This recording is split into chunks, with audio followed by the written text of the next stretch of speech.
Why choose a Sleep Number smart bed? Can I make my site softer? Can I make my site firmer? Can we sleep cooler? Sleep Number does that. Cools up to 8 times faster and lets you choose your ideal comfort on either side. Your Sleep Number setting. It's the Sleep Number biggest sale of the year. All beds on sale, up to 50% off the limited edition smart bed. Limited time. All Sleep Number smart beds offer temperature solutions for your best sleep. Check it out at a Sleep Number store or sleepnumber.com today.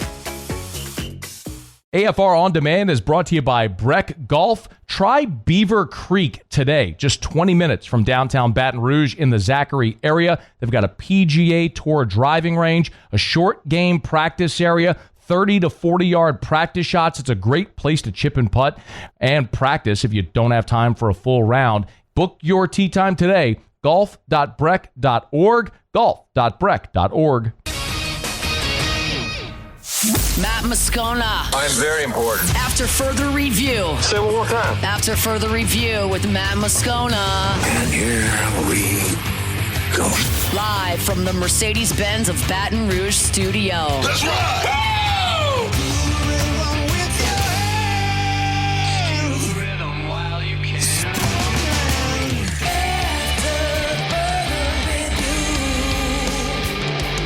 And off we go. Welcome aboard. Glad you're with us. AFR powered by Sunshine, your hometown John Deere dealer in Louisiana. I'm Matt. You're a loser, man! Hey, shut up, kid. Paul O'Neill. They're chanting Paul O'Neill's name. Murray. Present. Got him. Yuso. And Mr. Toby Tom. Play.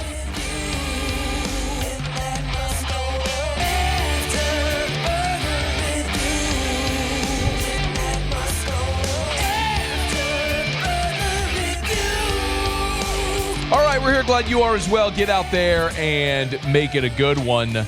Ton to do today. Brian Kelly met with reporters. Saints are back on the practice field. Richard Dixon in hour 3. But let's begin as we do every single day. It's time to pop the top on another edition of AFR with Bud Light. Drink easy. I'd be remiss if we started anywhere other than the most obvious place to start today. It is not every day that a program wins 7 national championships in one day. When you're able to pull off something that remarkable, it doesn't matter where your show originates, what it is that you cover. Incredible accomplishment today by the Auburn football program. I mean, most programs that have existed for more than 130 years could only dream of ever winning 7 national titles. Auburn did that in one day.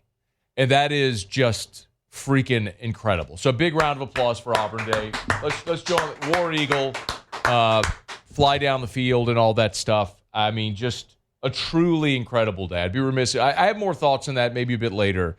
But if I started anywhere other than congratulating Auburn, on their 7 national title day, I'd be missing the mark. So, like they always say, don't bury the lead.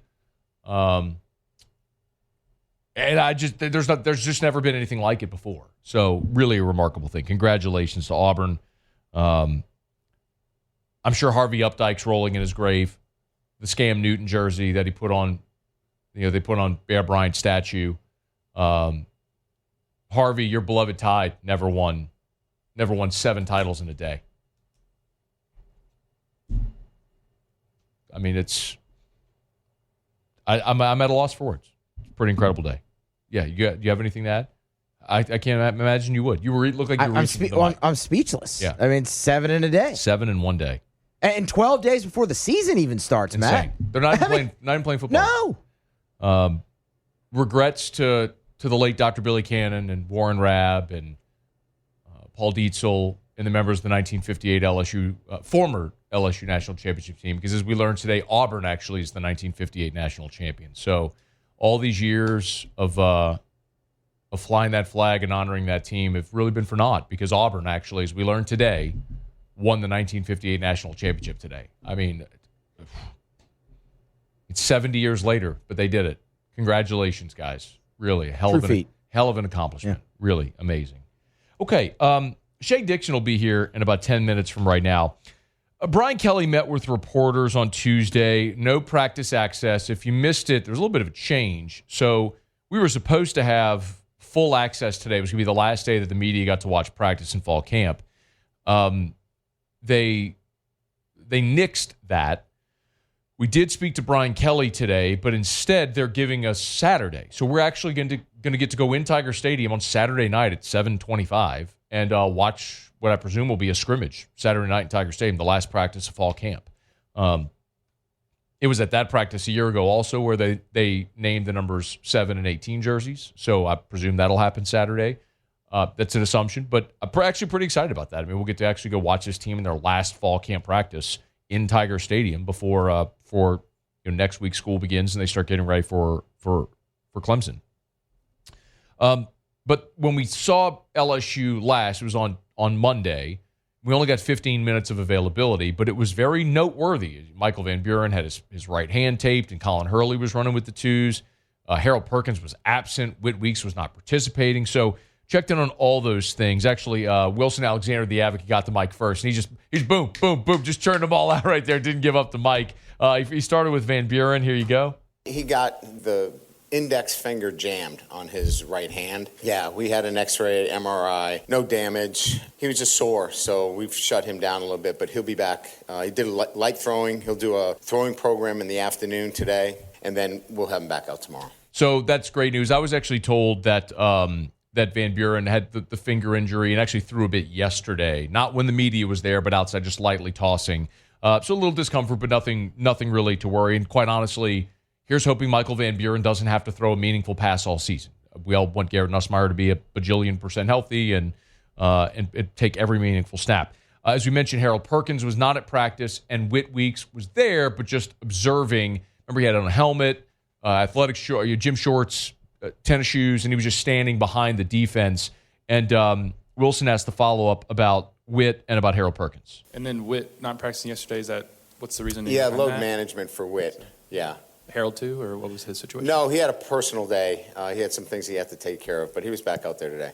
For whatever it is worth, I told it to you yesterday before Brian Kelly spoke today. I was told that Harold Perkins' absence was not injury-related and that Whit Weeks is completely healthy. It's just a load management day. And that confirmed, Brian Kelly said, it had confirmed again to me today that with all those guys, they are completely healthy. And I think specifically with Whit Weeks, I mentioned it on yesterday's show if you were here, but specifically with Whit, I think Whit and Perkins are the two guys outside of Nussmeier that are irreplaceable on this team. Nussmeier goes without saying, right? That's just a completely different category. Like if Garrett Nussmeier is unavailable, knock on Formica for whatever reason, like the whole makeup of your season changes. It's like Florida State in 2023.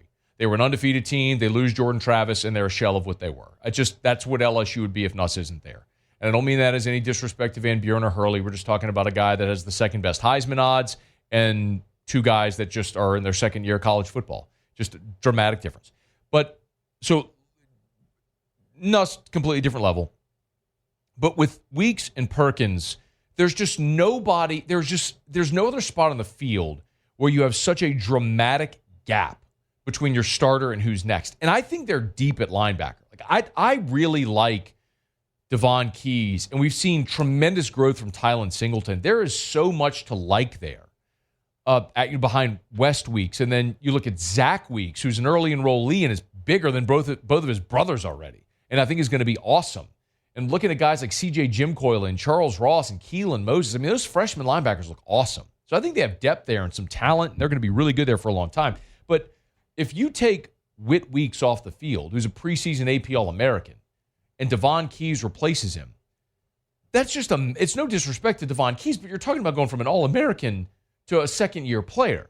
It's just a massive gap. And then same thing with Harold Perkins, where if Perkins comes off the field and you replace him with Jordan Gilbert, I mean, Gilbert was your lowest-rated starter on PFF a year ago. And I understand, I've said it a bunch, Gilbert was basically playing with one arm. But even at 100%, he's not Harold Perkins, and that's not a knock on Jordan Gilbert. It's just an acknowledgement of what Harold Perkins is physically, athletically, just a totally different level of gifted athlete. So in any event, man, that's all that to say, they're going to, like, Whit Weeks is never coming off the field. Do you understand? Like, if LSU plays 92 defensive snaps, God forbid, against Clemson, he is going to be on the field for 92 defensive snaps. So part of me understands it's like, what's Mike Detilier's old line we use all the time? Practice is for the unskilled.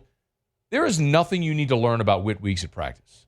You just got to have him ready for 12 Saturdays and hopefully 13, 14, 15, 16, and go win a championship. And have him ready to play every defensive snap of the season. So, yeah, man, you want to give him off a Monday walkthrough day in August? Do that. And I'll look forward to being in Tiger Stadium on Saturday night and telling you what we see. So that's the update from Brian Kelly. Now, he got into a lot of other stuff we're going to sprinkle throughout the show.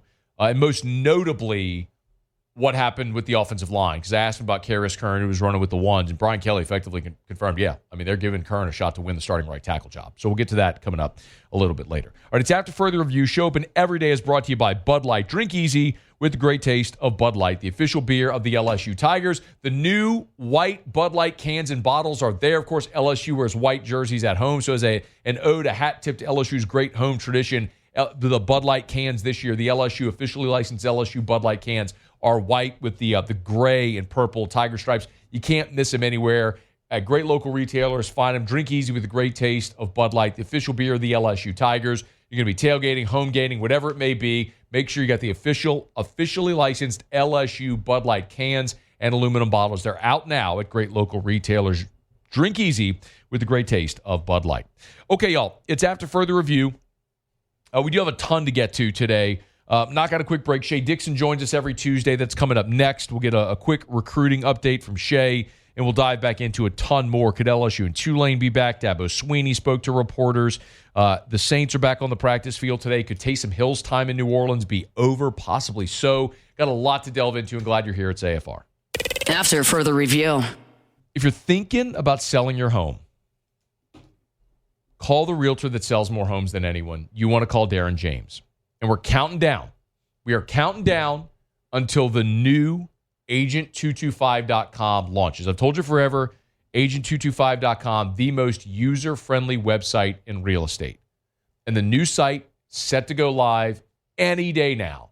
You'll be able to check it out and navigate the new agent225.com at agent225.com. Remember, if you're buying or trust Darren James. On the Wall Street Journal's list of the top 1% of realtors in America, Darren's earned that designation for a decade straight.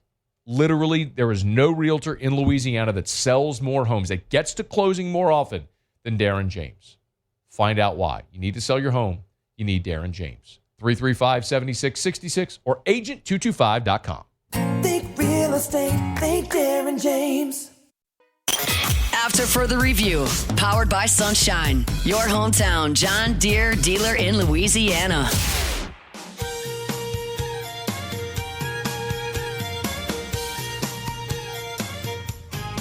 We always appreciate our friends over at Sunshine. Tailgate season's around the corner. Come get stocked up. They got portable fans, generators, chargers from their new brand Ego. You can check them out at Sunshine, Sun Equipped. Oh, yeah, they got tractors and zero-turn mowers and gators and all that stuff, but tons of stuff that you'll need for your tailgates as well over at Sunshine, your hometown John Deere dealer in Louisiana. All right, Shea Dixon, on 3 the Bengal Tiger, joins us every Tuesday. Talk a little recruiting. Joins us now. Shady, how are you? I'm doing well. How are you, Matt?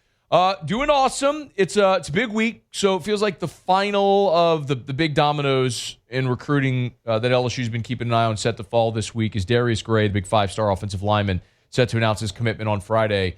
Okay, Shea, what's the latest, man?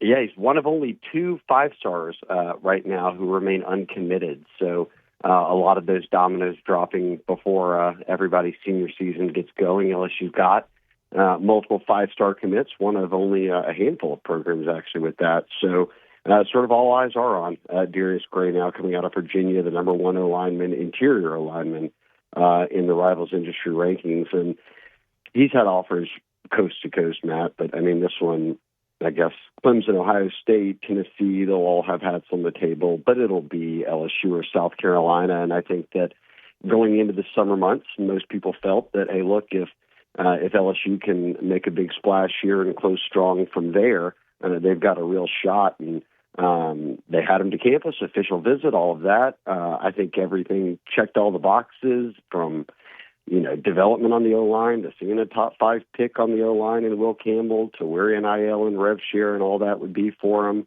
against the South Carolina program. And Shane Beamer is sort of countered where they started, which is just buckling in and circling Gray as one of their top targets and recruits on the board. And I think as the dust settled, which for the first time, people have to remember, we're in a 2-month-long dead period. It's usually a month, and then they would have a weekend open where they would have the Bayou Splash and all those different events across the country for recruiting. That didn't happen this year. So all of these recruits now have not done any sort of in-person recruiting visits, meeting with coaches, going on 2 months now. And I just kind of feel like as the dust settles for an East Coast kid that staying home, having family, grandparents, everybody like that be able to make all of his games is an enticing piece for Gray in South Carolina. And again, look, anything can happen here. I'm still, 3 days out of Gray announcing. But if you're having to pick where he's going right now, I'd be leaning South Carolina, and I kind of get the feeling that a number of others who I've spoken with around the country are as well. Okay. When I look at the On3 or the Rivals prediction machine, LSU's at 51.5%, South Carolina's at 32.5%. I know I've asked you this before, but do you want to explain why those numbers are, the significance of those numbers, especially if you're thinking South Carolina?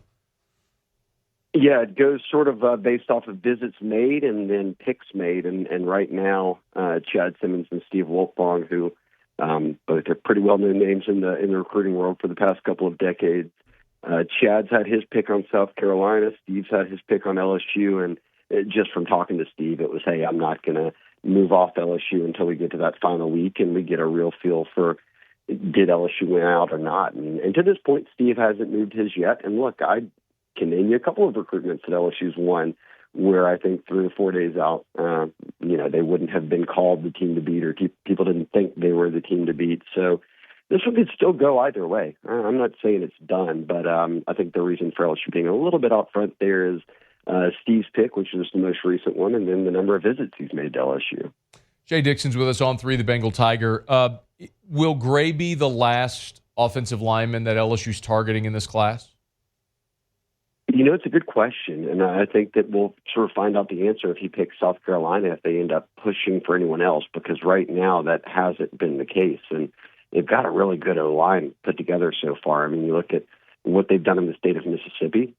Mississippi's 2 highest-ranked O-linemen already committed.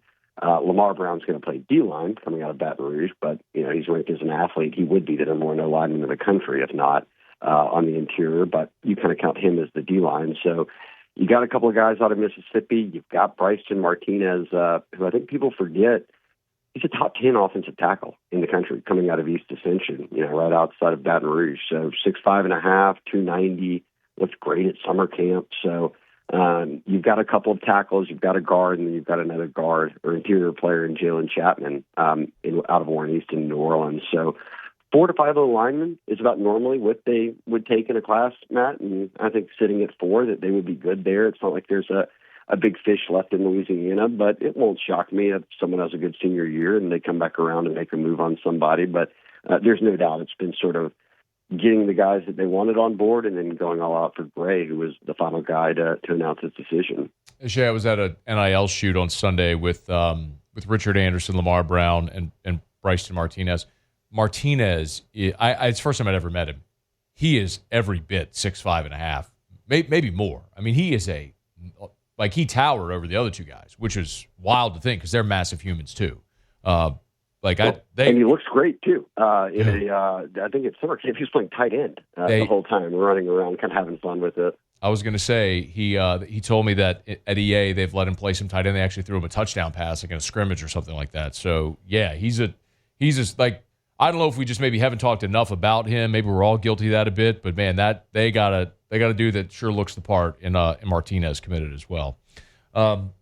Shea Dixon on 3, the Bengal Tiger. You'll get him at Shea Dixon. I wanted to also ask about Blaine Bradford because that's something I feel like we're going to keep talking about all the way up until signing day. There's been a lot of that scuttle about a possible flip. Where do things stand right now, as best you can tell, with Blaine Bradford?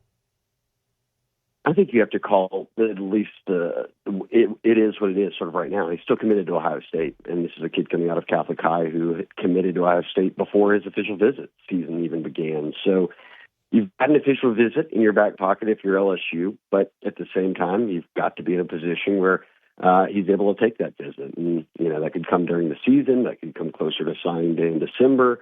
I think the big thing that I'll watch is, does he make a visit to LSU this year? And yes, like Jacob, his brother's on the team, so you're going to guess, yes, I'll go watch my brother play. But is it beyond that? Is this a visit where it's, hey, look, the family's come over and we've sat down and we've talked about things? And I think you put out a lot of those feelers sort of behind the scenes quietly because he's committed. And it is the NIL and moving into the rev share era where a lot of these guys are committed, and you just don't hear, look, all these teams are pushing for a flip, but unless kids are making visits or potentially, really putting an official visit out there, you don't really know where things stand. And I said that with Jacob. Look, Blaine could be at every LSU home game, and you could just say, well, he's there watching his brother play football, and that could be completely the truth, and he may never flip. But that's kind of why I've got an eye on, hey, does this get more serious with an official visit? And I think if they ever were to lock in an official visit, they probably would have a pretty good shot at flipping him, because that would seem that,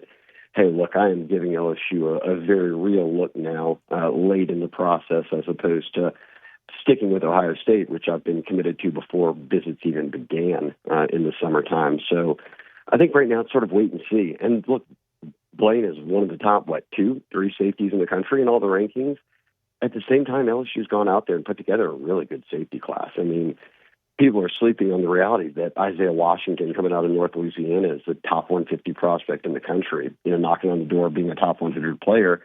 And so is Dylan Purter, coming out of Alabama, who's sort of your coverage safety, as opposed to a guy like Aiden Hall, who's also committed out of Edna Carr, a top 10 safety who can be that in-the-box physical guy for you. So they've put together, between Jake Olson, Blake Baker, the work that defensive staff has done, a really nice 3-man class. And it was one of those things where you want to go all out for Blaine Bradford. You're not trying to lose a 5-star out of Baton Rouge, but at the same time, you're not trying to get, caught with no safeties in the class. And then you're in the portal and you're wondering, can you rely on all the other guys? And I think they've approached this the right way, to where it's, hey, look, Blaine, we'll take you. We could set everything up for you to be one of the top guys in the class if you want in. But if not, again, you're not left with nothing there, and you've reeled in 3 pretty good safeties.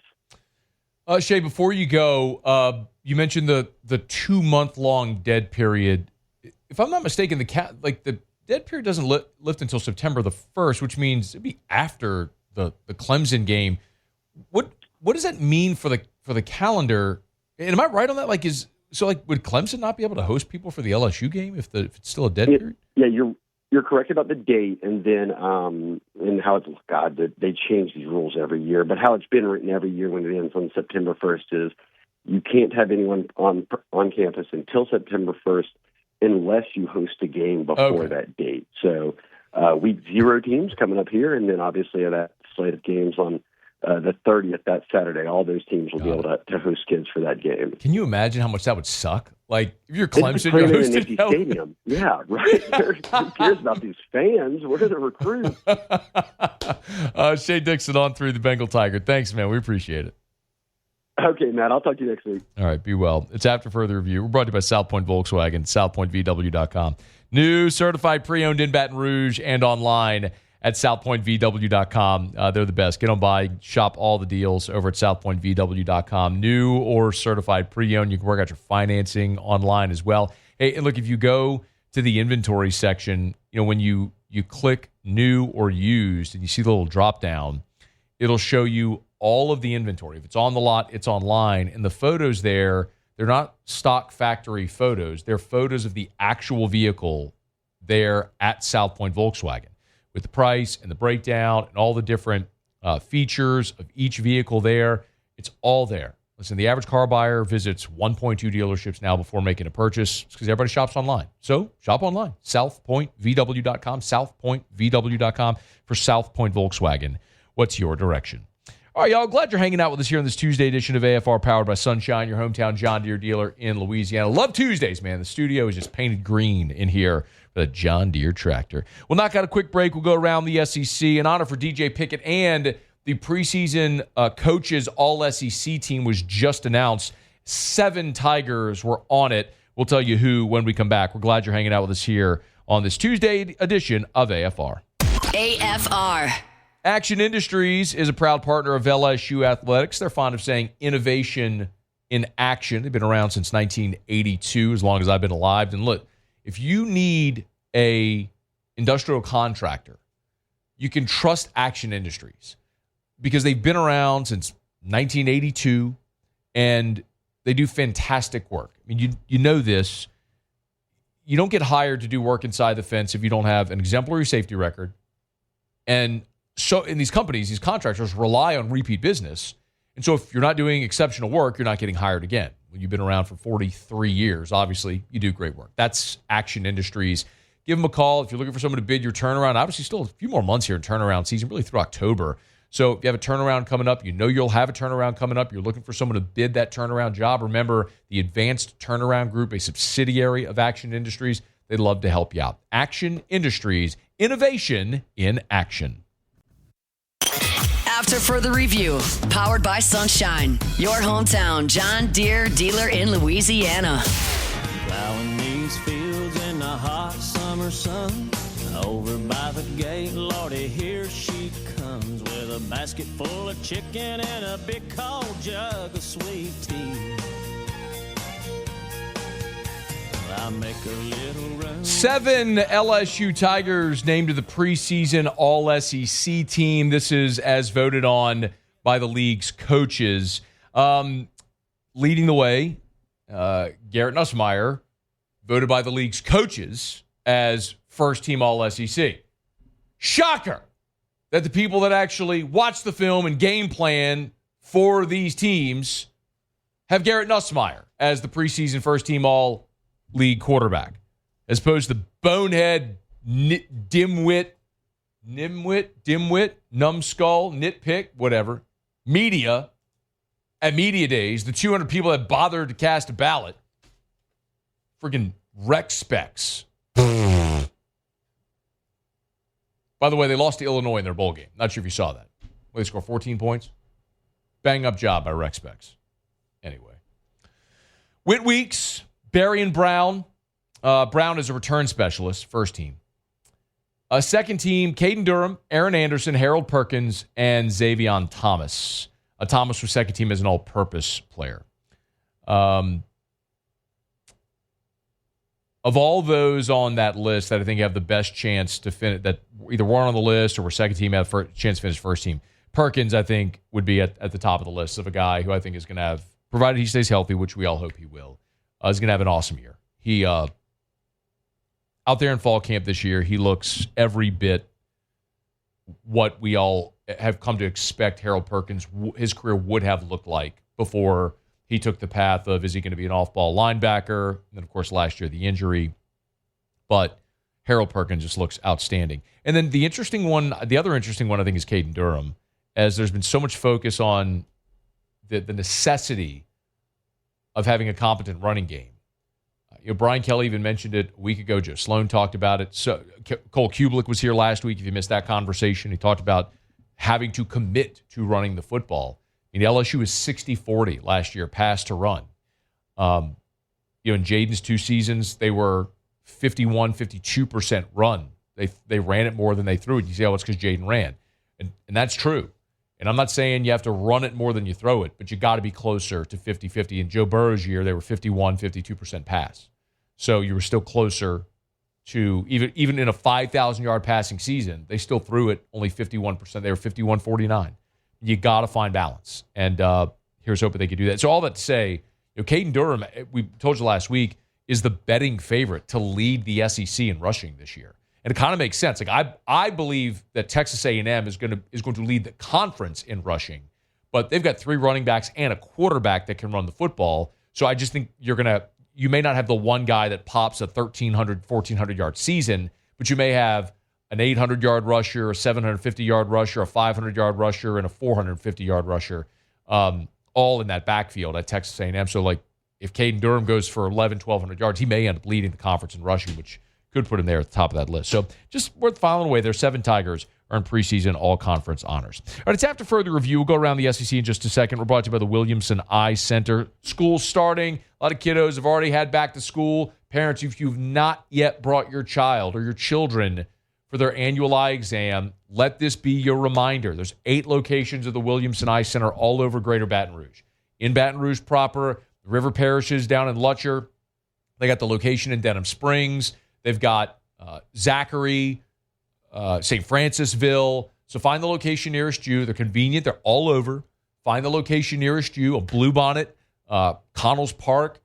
Find the location nearest you. Schedule that eye exam for your children as they go into this new school year. Everyone should have an annual eye exam. The start of the school year is a great reminder for your child to have that annual eye exam. So get that done now. If you need contacts or glasses, they can fill that prescription at the Williamson Eye Center as well at their optical shops. And as we always say, if you want to ditch the contacts and glasses forever, they have refractive procedures for any refractive issue. Just go for that consultation at the Williamson Eye Center. Go see Dr. Blake Williamson. Have that conversation. 924-2020, 924-2020, or williamsoneye.com. Okay, do it every day about this time. Let's go around the SEC. Around the SEC, bringing you the biggest news from the nation's best conference, the Florida Gators. Well, a collective sigh of relief out of Gainesville as DJ Lagway, for the first time in fall camp, took team reps on Monday. Ever since they began preparation for their season opener, Lagway, who's been battling a lower leg injury in addition to the shoulder injury that kept him out for spring, had not been participating. Still in a non-contact jersey, but participating 11-on-11 for the first time since injuring that calf back in July. The Missouri Tigers. Missouri's quarterback competition, according to Eli Drinkwitz, they said they'll have a decision within the next 24 hours.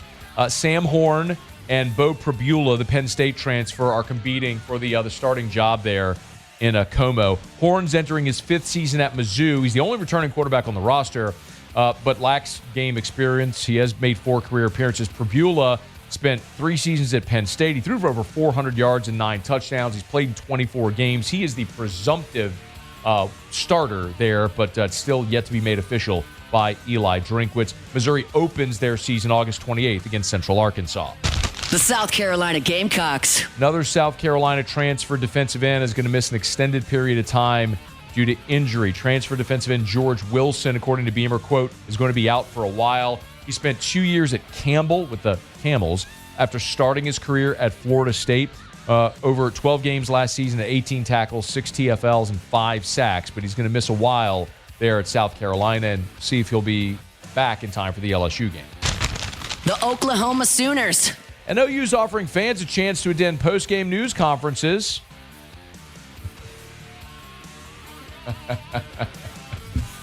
They're calling it Sooner Magic Memories. And for, depending on the game, you can buy a pass into the post-game media session. The cost for 2 people after the Michigan game, for example, is $692.11. For the home opener against Auburn, it's $576.86. Illinois State, that's $461, and it's already sold out. What could go wrong? Well, they're not going to let him ask questions. Yeah, they're going to let him in the room. Who's to stop him from just yelling something out? There's always, listen. It's going to be an SID tackling OU fans. There's always fans, family, donors, things like that, standing in the back of the room with these things, always. And most know to behave. But there you have it. That is around the SEC. Most know to behave. The most common reaction you get when there's non-media in the room is you get applause. Like when they introduce a new head coach, the coach's family will be there. Like if it's someone who has ties to the program, like maybe you'll have your benefactors, whatever, and there'll be applause when the new coach is introduced. Like that happens. I'm just sitting here going, all right, Oklahoma plays Michigan on September the 6th. If they lose that game and fans have bought tickets to go in the post-game press conference and Brent Venables walks up there, I mean, you're going to get some Cajun Cannon-ish, like Les Miles post-game. My only thing is, like, you would think it would be, like, well-to-do donors that would know bad. Not to say that well-to-do donors don't misbehave. Of course they do. I mean, there's, remember Matt Ishbia, the owner of the Suns, who, like, was tangling with Nikola Jokic on the sideline of the game. Like, they're rich idiots. I mean, there's no doubt. But I think what you want to avoid is, like, the fan who's been drinking beers since 7 a.m. is sitting in 6:32 that stumbles into the post-game press conference and wants to give everybody a piece of his mind. Like, that's what you need to avoid. The post-game show caller getting in there, like that's what you're trying to avoid. Yeah, I'm live. Yeah. Let that guy in there. Oh, God. I think we should make that happen, actually. I'd have loved to have seen that with Dennis Allen. Oh, that'd have been great. But I think most people are just going to be really disappointed if you spend money to go do this. The one thing I would say that might be cool is just for some, like, you do get to go into a part of the stadium that you'd otherwise probably never get to go into. And so there is some novelty to that. But I assure you, if you think there's something cool about sitting in a press conference, there really isn't. It's just, aside of the novelty of sitting in that whatever room that is for the first time ever, I think you'd be really disappointed. I'm trying to think of something that it's a work environment. I'm trying to think of something in life that people build up in their minds. Help me with this. Something in regular people, just not that media's not right. Just in everyday life that anyone can experience, that we build up and then it ends up not being as big a deal as we built it up in our mind. That's give me some text me or tweet me. Give me some examples, and I'll tell you if it correlates. I know there's this is not a great example, but like LASIK I just did the Williamson read. For a lot of years, I didn't have LASIK because I was scared of the laser. It was such a non-thing. I built that up in my brain like this was going to be such a big deal. It was such a non-thing at all. But I'm curious what people might throw out there. Anyway, don't spend money to be in the post-game press conference. I guess I also look at it and go, hey, Oklahoma, if you're going to make an average of, say, $600 on 7 home games, $4,500, let's call it $5,000. You're going to make $5,000 over the course of a season doing this? I mean, I don't know how many tickets they're selling, but let's say it's $50,000. Is it worth it? Is it worth it for the potential risk? The potential risk of what could go wrong in there? No. Save your money. Buy a flat screen TV. Buy a ticket to a different game.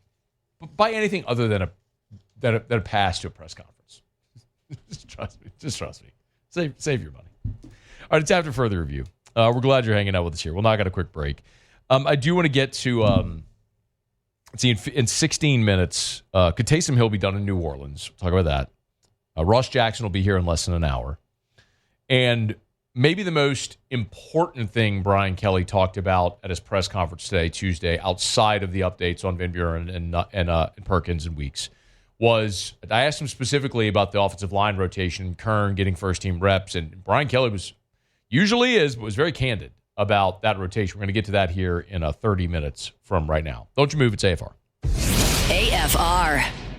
We're brought to you by River City's 1 Hour Air, where they're always on time or you don't pay a dime. 752-0001, 752-0001, 752-0001, or 1hourbr.com. You see them all over town because your friends and neighbors trust River City's 1 Hour Air the same way that I did. I do. Stephen Snell sent this 5-star review. He said, River City's 1 Hour Air responded immediately to my emergency. They arrived in 20 minutes after working hours. Brandon, the technician, did an excellent job with the right fix, not the quick fix. I so appreciate what was done, how quickly it was done, and how friendly he was. You read 5-star reviews like that about HVAC techs often? You would if you were reading 5-star reviews for River City's 1 Hour Air. Look for the big yellow vans and trucks with a giant clock on the side. 752-0001. After further review, powered by Sunshine, your hometown John Deere dealer in Louisiana. Her face, she ain't a fooling me. She thinks my tractor's sexy. It really turns her on.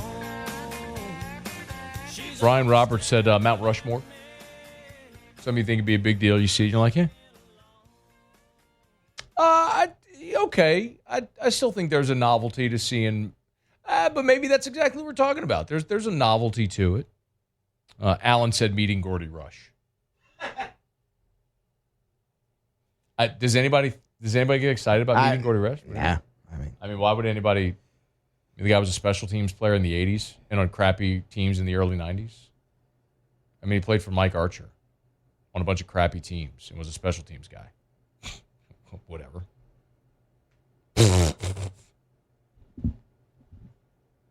What am I missing? Gordy's a good guy. He's a great guy. He's just a regular guy, though. There's a lot of great guys. Doesn't mean people get excited to meet him. Oh, man. Gordy's just a regular guy. Alex and Matt's, how is Bo Bordelon looking? Is he running with the threes? Bo Bordelon's running with the twos primarily at guard. Do see him kick out and play tackle a little bit as well. But, I think it's less. I don't think unless you're in a one-sided game, you're not going to see like a wholesale line change. I think when you look at LSU's offensive line right now, it's very clear, like, if somebody goes out, they've got the next man up at those positions. Like, for example, God forbid, but if something happened to Braylon Moore and he had to come out, let's say Braylon Moore lost a shoe and had to come out for a play. His helmet popped off and had to come out for a play. DJ Chester's going in at center. And so if Chester was at guard, he'd slide over to center, and then, like, Paul Mabenga would go in at guard. Like, that's my best guess as to what would happen. And at either tackle spot, if it's Adams at left and Davis at right, I think your next tackle on either side is Carius Kern. As evidenced by what we saw here in the last 48 hours. Anyway, we'll talk more about the offensive line in about 25 minutes or so. All right, it's after further review. Glad to have you hanging out with us here. John Summerall is the head coach at Tulane. He was talking to Ken Trahan from Crescent City Sports, also on the ticket. And he basically was asked about playing LSU again and thinks that that's something that should happen in football. I'd like to play one Power 4 school. I'd really like to play the one that's in Baton Rouge.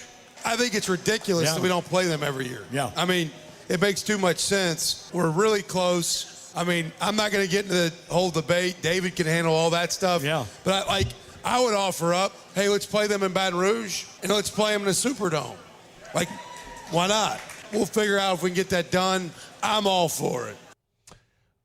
He says that makes all the sense in the world, and it just doesn't make a lick of sense, which is why this game stopped back in 2009. When Skip was the AD, he signed a contract to play the game for 10 years. It resumed in 2001, and they played it 5 times and then got out of the contract because it didn't make financial sense for LSU to go play a game down in the Superdome, which they did in 2007, because you're still talking about a revenue split that doesn't make sense because LSU's still giving up a home game. And this isn't, by the way, like a big brother, little brother. This isn't a knock on Tulane. It's interesting because, like I was born in 1982 in New Orleans. And so at that time, Tulane was still respectable. They actually beat LSU in 82. It was the last time that Tulane won that game. And LSU won 18 in a row since. I mean, even the awful teams that Gordy played on, 89, 90, 91, 92, the two-win LSU team, one of their wins was against Tulane. I mean, it's like Tulane was just a garbage program for a long time. And respect to the job Willie Fritz did. Obviously, Tommy Bowden had a great season in 1998 before he took the Clemson job. And I think John Summerall will do a good job. I mean, I look at Tulane as a program that has the resources to invest more into their program. If they wanted to be great, they could, especially in the NIL era. They just don't seem to want to be awesome. But that's okay. I mean, be what you are.